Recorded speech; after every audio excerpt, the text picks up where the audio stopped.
कहानी शुरू होती है एक ऐसी रात से जब आलिया अपने दुखों से भरी आंखों के साथ घर से निकलकर अंधेरे जंगल की तरफ भाग रही थी।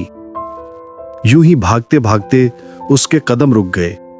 सामने एक घना पुरअसरार जंगल खड़ा था। आलिया थकी हुई एक दरख्त के पास बैठ गई, लेकिन अचानक झाड़ियों में सरसराहट हुई। वो घबरा कर उठी।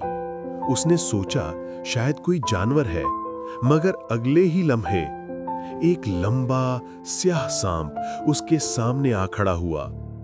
आलिया खौफ से पीछे हटी, मगर सांप ने सर उठाया और हैरान अंगेज तौर पर नरम आवाज में बोला, डर मत आलिया, मैं वही हूं जिसकी जान तुमने बरसों पहले बचाई थी।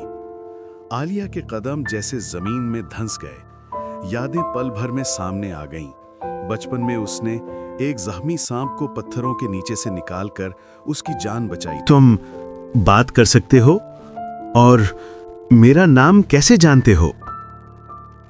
सांप ने, जिसे एहसान याद हो वो सब कुछ याद रखता है। तुमने मुझे बचाया, आज मैं तुम्हें बचाने आया हूं। आलिया हैरान भी थी और खौफजदा भी, मगर एक अजीब सी सुकून की लहर उसके दिल में उतर गई।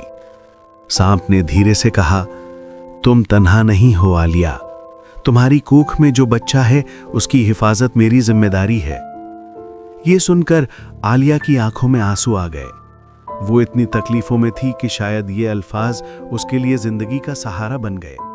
सांप ने फन फैलाया और आलिया को जंगल के गहरे हिस्से में ले गया, जहां नर्म रोशनी, ठंडी हवा और मुकम्मल हिफाजत थी। जंगल की तारीकी में वह सांप उसका मुहाफिज बनकर चल रहा था। कोई दरिंदा करीब भी ना आया। हर खतरा जैसे सांप के एक इशारे से दूर भाग जाता था। सांप आलिया को जंगल से सलामत बाहर ले आया। वो खुद को पहले से ज्यादा महफूज, ज्यादा मजबूत महसूस कर रही थी।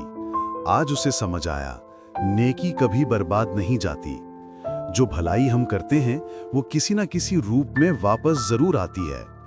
आलिया की नई जिंदगी नए हौसलों के साथ शुरू हो चुकी थी।